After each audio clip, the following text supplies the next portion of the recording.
Hey guys, it's MugenLord here, and welcome to Indie Corner, where I showcase various projects within the indie space that may strike your interest in games that were pretty much overlooked within the gaming industry itself. And I figured that here on this channel that I make this segment as a central hub for indie games for a lot of you guys to come check out to see if something that you may be interested in. Because, as I said before, there are alternatives out there that we don't have to rely on the mainstream, or in this case AAA gaming, which has been going in the downward spiral for the past couple of years. So before I even step into this video, make sure you hit the subscribe button, the notification bell for more gaming content here on this channel.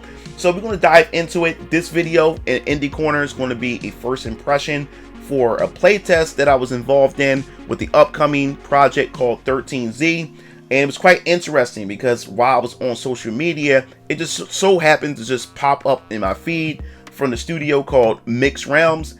So they had a post stating that, hey, we're looking for playtesters who want to test out the new update that we have coming.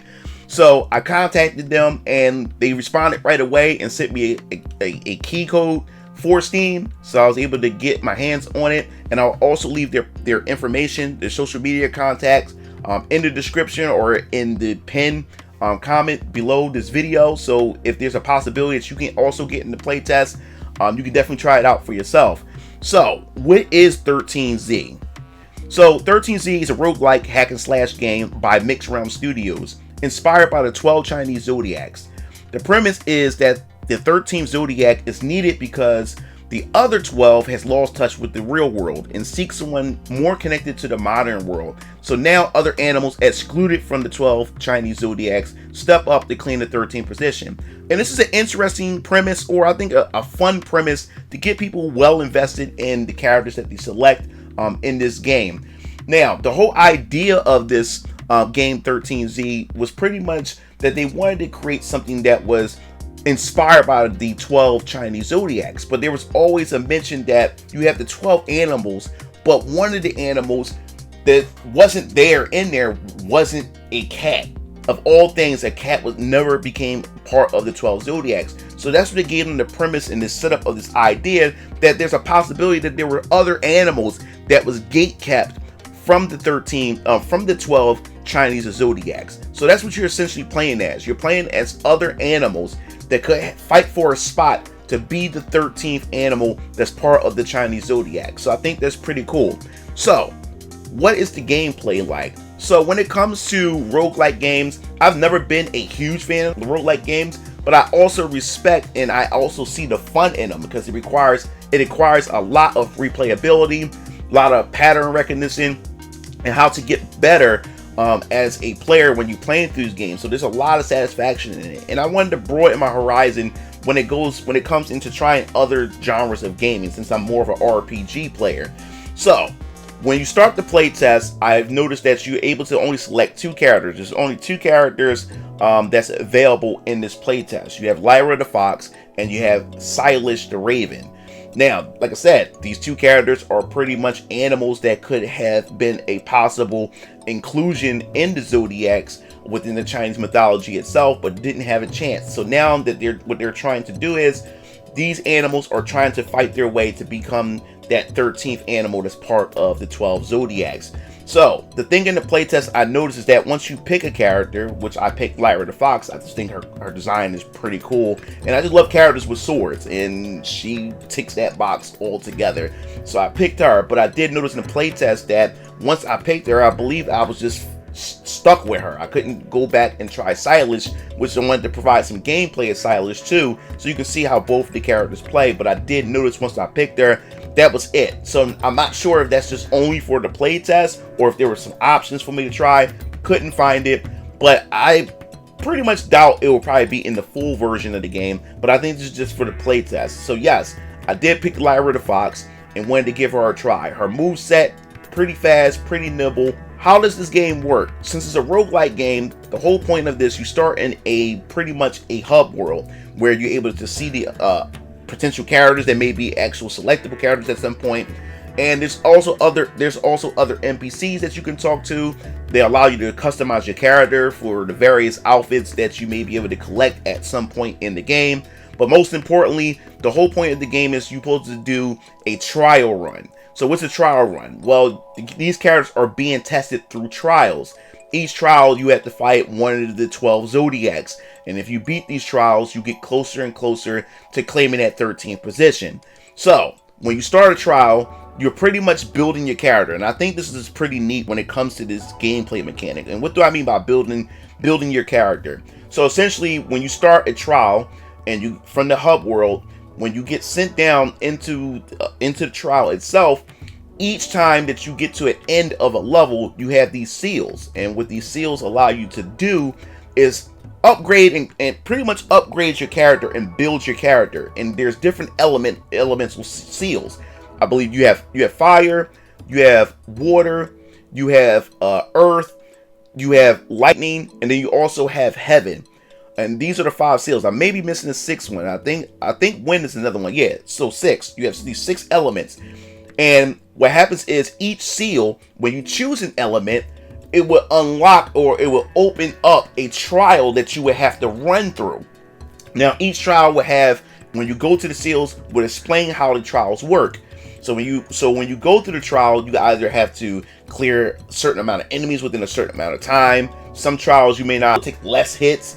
So I can only imagine when the full game come out or when new updates come out, we'll be able to see what the other challenges are. So once you open up the seal and you pick that seal, you have to complete the trial. And whatever the trial is, after you complete it, at the very end, you got to make a choice. And what I think is so neat about it is when you make these choices, you're giving relics, which gives you passive abilities. And then you also have special attacks based on that element within that trial. And you're able to select either the 3 or maybe the 4 different type of special attacks. Now, here's the thing. You have to be wise and you have to be smart about your run, because in order to unlock these special skills, you have to make a sacrifice. You either sacrifice your coins or you actually have to sacrifice some of your health. Now, I also have to remind you that there's no potions or anything that can essentially heal your character within a run. Sometimes there's little orbs you can collect, but they're very scarce. So you have to make a decision. Should I spend some of my health to get this cool skill? Or if this skill requires some cash, should I use my cash or whatever? So you have to really use health management and also currency management as well, tokens. So you build your character based off of those different skills and also those different stats. So after you clear that, you go on to the next trial. The next trial will give you more elements. So you can build your character. You can mix it up. The first challenge can be a fire seal. You select that. But then the second challenge, they may give you the option of fire again and water or earth or whatever. So you can choose to either double down in the fire category, or you can switch it up and this time choose lightning, or choose whatever's provided to you, like earth or wind or water or heaven. And then what happens is you create pretty much like a compound type of element. So if you have fire and then the next time you choose wind or water and whatever, you create a compound. So you mix the 2 elements together, which also gives you your character different stats and abilities. So what I found fun was, since I'm not really like a roguelike person, I understand why players love roguelike, because as I'm going through the trials, I noticed that I'm not really good at these type of games. And I knew, in my personal opinion, health was very essential to me. And also when you go through these different trials, I also noticed when I'm picking Lyra that you're constantly being hit with clusters of monsters on the screen. So with Lyra, I decided, so you know what, I'm going to put all my skills and all my effort into abilities that attack wide range, that has AoE, areas of effect, that can attack everything at one time. That's what I was going for, because there's also abilities that Lyra has that's only focused on a target at a time.